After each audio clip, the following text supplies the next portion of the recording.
Hello friends, welcome back to Erippori kitchen. ഞാൻ Milu George. ഇന്ന് നമ്മൾ വന്നിരിക്കുന്നത് നല്ല സൂപ്പർ ഒരു ബീഫ് മപ്പാസിൻ്റെ വീഡിയോ ആയിട്ടാണ്. അപ്പോൾ ഈ ഒരു ബീഫ് മപ്പാസ് എന്ന് പറഞ്ഞാൽ ഉണ്ടാക്കാൻ വളരെ എളുപ്പമാണ്. രുചിയാണെന്നുണ്ടെങ്കിൽ അപാര രുചിയാണ് കേട്ടോ. കൊതി പിടിച്ചിരിക്കുന്നതിൻ്റെ മോള് അത് കഴിച്ചിട്ട് അവൾ ഭയങ്കര ഇഷ്ടപ്പെട്ടവൾക്ക്. അപ്പോൾ നമ്മളൊരു 400 ഗ്രാം ബീഫ് നെയ്യോട് കൂടിയുള്ള പീസ് അല്പം വലിയ പീസായിട്ടാണ് നമ്മൾ കട്ട് ചെയ്തെടുത്തിരിക്കുന്നത്. അതിലേക്ക് കുറച്ച് ഇഞ്ചി, വെളുത്തുള്ളി, അതായത് 1 ഇഞ്ച് കഷ്ണം ഇഞ്ചിയും ഒരു 4 അല്ലി വെളുത്തുള്ളി, ഒരു ഇടത്തരം സവോളയും ഒരു പച്ചമുളകും എടുത്തിട്ടുണ്ട് ഞാൻ. അപ്പോൾ മസാലകൾ എടുത്തിരിക്കുന്നത് 1 ടീസ്പൂൺ മല്ലിപ്പൊടി, 1/2 ടീസ്പൂൺ വീതം ഗരം മസാലയും കുരുമുളക് പൊടിയും, 1/4 ടീസ്പൂൺ മഞ്ഞൾപ്പൊടി, ആവശ്യത്തിന് ഉപ്പ്. ഇനി നമുക്ക് ഇതെല്ലാം കൂടെ ഈ ബീഫിലേക്ക് ചേർത്തിട്ട് നന്നായിട്ട് തിരുമ്മി യോജിപ്പിക്കാം.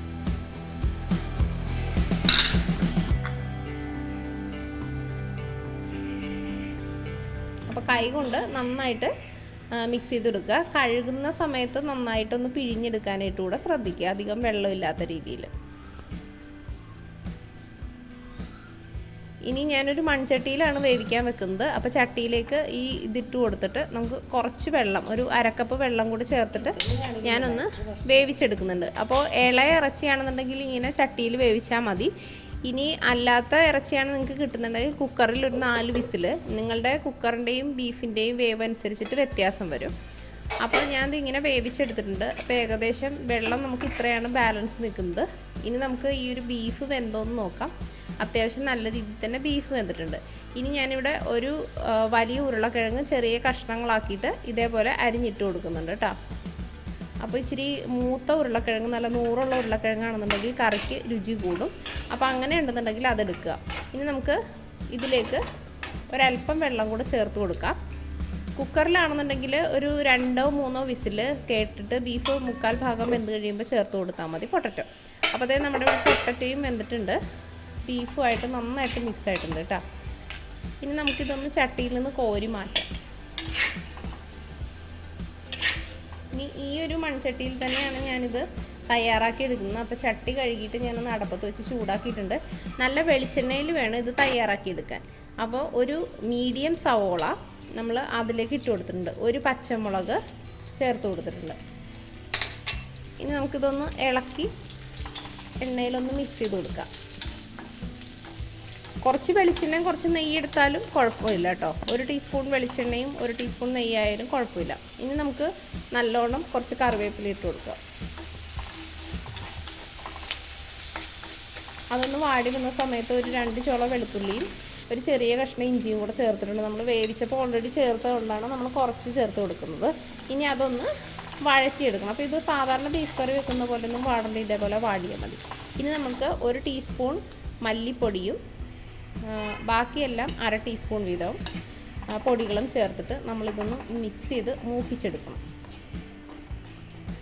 അപ്പോൾ പൊടികൾ മൂത്ത് വന്ന സമയത്ത് നമ്മൾ ഇതിൻ്റെ അകത്തേക്ക് 2ാം പാലാണ് ഒഴിച്ചു കൊടുക്കുന്നത്. നിങ്ങളുടെ ഗ്രേവിക്ക് ആവശ്യമായിട്ടുള്ള രീതിയിൽ ഒഴിച്ചു കൊടുക്കാം. ഇതിപ്പോൾ 1.5 കപ്പ് പാലാണ് ഞാൻ ഈ 2ാം പാൽ ഒഴിച്ചു കൊടുത്തേക്കുന്നത് കേട്ടോ. അപ്പത്തിന് വേണ്ടിയിട്ടാണ് നമ്മൾ എടുക്കുന്നത്, അപ്പോൾ ഒത്തിരി ഗ്രേവി വേണ്ടല്ലോ.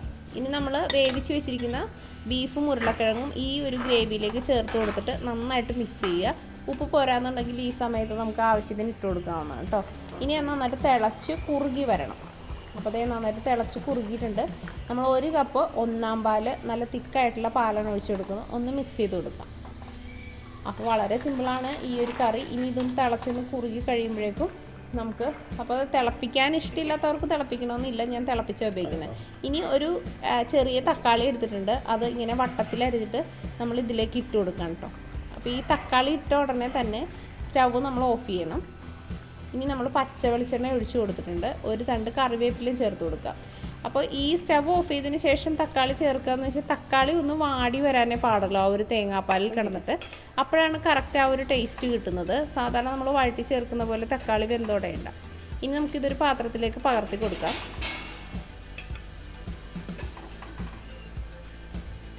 അപ്പോൾ അതേ നല്ല അപ്പത്തിൻ്റെ കൂടെ നല്ല ടേസ്റ്റാണ് ഈ ഒരു ബീഫിൻ്റെ മപ്പാസ്.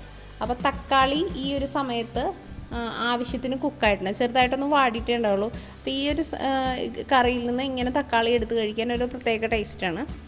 അപ്പോൾ അപ്പത്തിൻ്റെ കൂടെ ഏറ്റവും ബെസ്റ്റ് കോമ്പിനേഷൻ ആട്ടോ. ഇടിയപ്പം ആണെന്നുണ്ടെങ്കിലും ഈ ഒരു കോമ്പിനേഷൻ അടിപൊളിയാണ്. അപ്പോൾ തീർച്ചയായും നിങ്ങൾ ട്രൈ ചെയ്ത് നോക്കണം. എൻ്റെ വേറെ ബീഫ് റെസിപ്പികൾ ഞാൻ ഡിസ്ക്രിപ്ഷൻ ബോക്സിൽ ലിങ്ക് കൊടുക്കാം. ആദ്യമായിട്ടാണ് നിങ്ങളെൻ്റെ വീഡിയോ കാണുന്നതെങ്കിൽ ഒന്ന് സബ്സ്ക്രൈബ് ചെയ്യാനും ഇഷ്ടപ്പെട്ടാൽ ഒന്ന് ഷെയർ ചെയ്യാനും മറക്കരുത്. Thanks for watching. Bye bye.